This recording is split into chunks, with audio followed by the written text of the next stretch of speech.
Fine. Whoa, wait a second.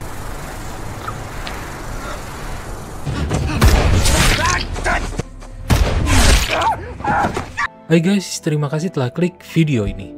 Kali ini gue akan membawakan alur cerita dari film yang bertemakan sniper, di mana sekelompok anak muda yang terjebak di jalan terpencil, lalu satu persatu dari mereka habis oleh sniper misterius.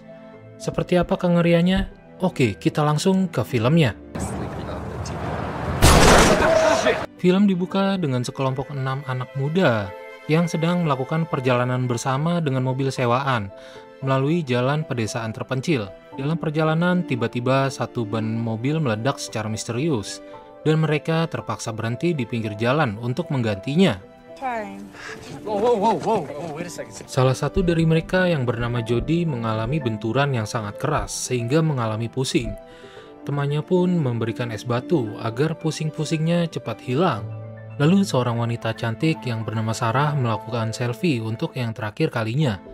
Rupanya di daerah sana susah sinyal, sehingga untuk kirim-kirim gambar aja harus jalan ke sana kemari. Lalu temannya yang bernama Karen menemukan sebuah bengkel yang jaraknya kurang lebih 30 menit dari sana. Di sana Sarah melihat ada karangan bunga, seperti sebelumnya ada yang meninggal di sana.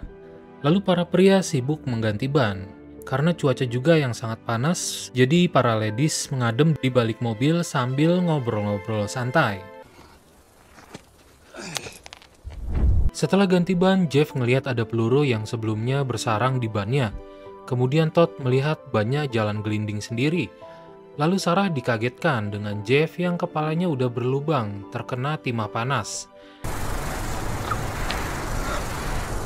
Gak lama kemudian Sarah menjadi korban berikutnya. Karena masih bergerak, Sarah diberikan timah panas yang kedua. Dan saat itu sudah langsung ada 2 korban, yaitu Jeff dan Sarah. Karen yang menyadari ada penembak jitu langsung nyuruh temannya untuk mundur dan bersembunyi. Lalu Todd kena tembak di bagian pundak, jadi beruntung saat itu dia masih selamat. Lalu mereka terus ditembaki dan mencari arah dari tembakan itu berasal dari mana. Namun penembak masih misterius dan tidak ditemukan. Jadi yang melihat Jeff kaget dan mau kabur ke belakang tapi berhasil dicegah oleh Karen. Lalu di sana terdengar suara seperti orang ngorok, yang ternyata suara Sarah yang sedang sakaratul maut.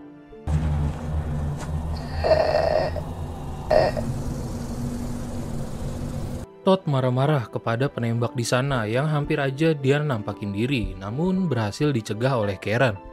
Lalu Karen bertanya sama temannya yang bernama Eric di sana apakah kena tembak, tapi untungnya Eric baik-baik aja dan gak kena tembak.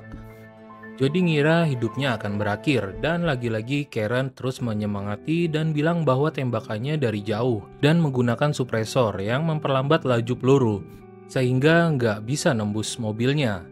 Todd bilang saat ini bahunya sebelah kiri udah mati rasa, tapi masih bisa mengepalkan tangannya. Karen bilang berarti kamu baik-baik aja. Lalu Eric berencana ngajak teman-temannya untuk lari ke semak di belakang sana. Namun mereka ragu karena bisa tertembak satu demi satu.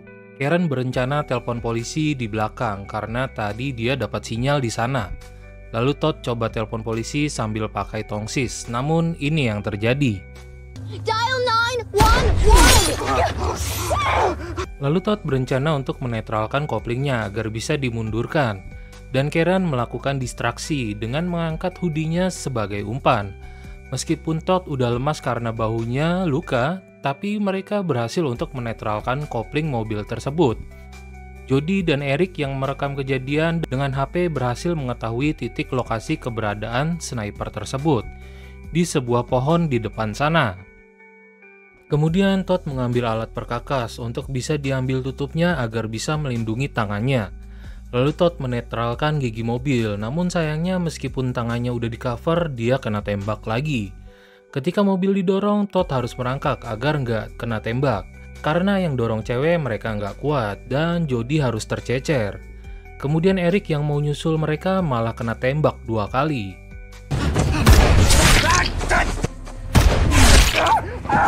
Karen menyuruhnya agar angkat kakinya karena dia kehilangan banyak cairan merah.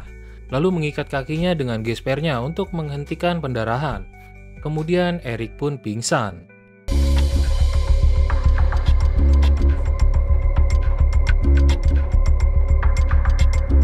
Kemudian Karen membantu mengeringkan lukanya Todd dengan cara memanaskannya. Karena cuaca yang panas terik, mereka pun kehausan dan berencana mengambil air minum yang ada di mobil untuk melepaskan dahaga. Jody bertanya kenapa dia nggak nembak lagi. Itu dikarenakan kita udah bergerak, jarak pandangnya berubah. Mungkin saat ini dia sedang bergerak merubah posisinya. Lalu Karen memberikan sisa airnya untuk Eric yang udah terkapar, namun lemparannya nggak tepat sasaran. Ketika Eric lagi minum, tangannya ketembak yang membuat botolnya pecah. Rupanya sang sniper sedang santuy di atas pohon sambil ngemil dan minum menikmati aksinya. Sementara itu jasad Sarah udah mulai dimangsa burung gagak. Lalu Todd bercerita bahwa sebenarnya Sarah sedang hamil. Dia menjual motor dan mobilnya, mengumpulkan semuanya untuk mobil SUV ini. Dia juga udah beli kursi dan tempat tidur bayi untuk menyiapkan semuanya. Namun pas dia ke USG untuk kesekian kalinya, rupanya bayinya udah nggak ada detak jantungnya. Jadi udah gugur dalam kandungan. Nggak ada tanda apa-apa atau gejala sebelumnya. Jadi bayinya hanya bersamanya sesaat lalu hilang dalam kandungan. Lalu tiba-tiba Todd yang sepertinya udah putus asa menyerahkan diri ke sniper. Namun ketika ia menampakkan diri, dia nggak ditembak sama sekali. Jody bilang mungkin aja dia udah pergi. Kemudian Todd menutup wajah pacarnya Sarah agar gak dimakan burung, dan ia mengencupnya untuk terakhir kali. Lalu Eric yang udah siuman melihat samar-samar ada yang bergerak di hutan. Rupanya itu adalah serigala lapar yang udah menciumnya dari kejauhan. Eric yang udah lemas gak berdaya hanya bisa pasrah. Kemudian Todd melihat ada mobil lain yang akan lewat dan meminta pertolongan. Kemudian Todd tertembak tepat di samping pacarnya agar dia juga bisa segera menyusulnya. Lalu seketika mobil itu diberikan timah panas yang mengenai tangannya, sehingga mobilnya pun oleng dan menabrak mobilnya Karen.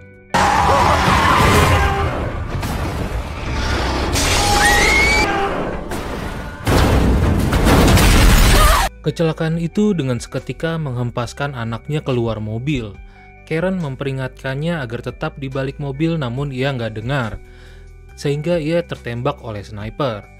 Ayahnya yang masih selamat langsung membawanya ke balik mobil.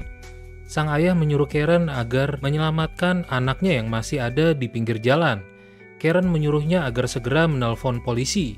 Kemudian sang sniper menembak tangki bensin sehingga mobilnya pun meleduk. Sang ayah yang sedang nelpon di pojokan langsung terbakar. Yang masih hidup langsung dieksekusi oleh sniper. Jody udah ketakutan karena bentar lagi malam yang artinya akan gelap gulita. Karen bilang kita gak bisa kabur. Meskipun udah malam karena kemungkinan dia pakai night vision. Karen berencana akan menggunakan asap sebagai distraksi. Karena asap nggak bisa dilihat oleh scope.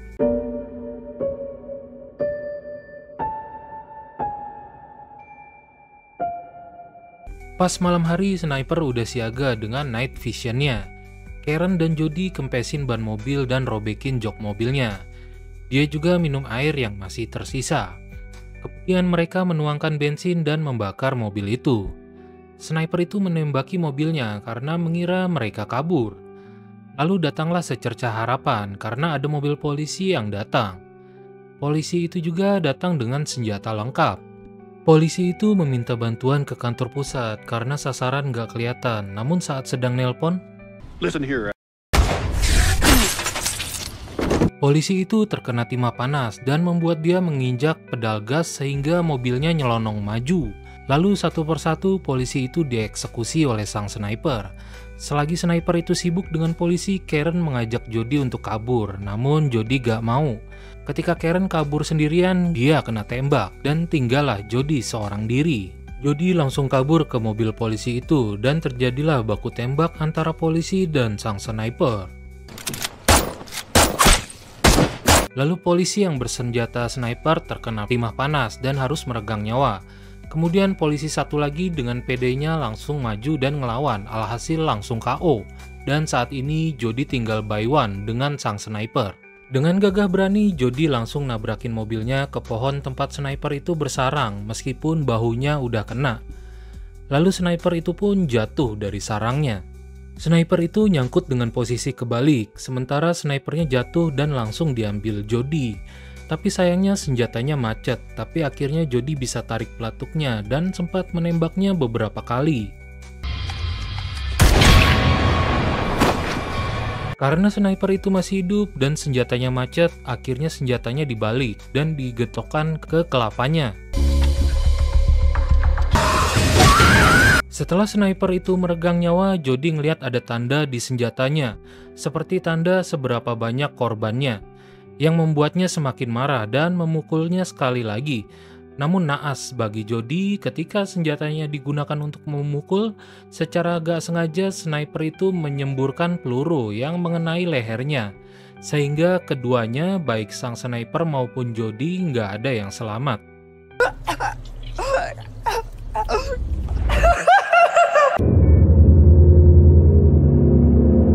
Oke, that's it guys untuk alur cerita kali ini. Padahal Jody udah menang, namun sayangnya nasib berkata lain. Silahkan like dan subscribe untuk konten menarik selanjutnya. See ya in the next video.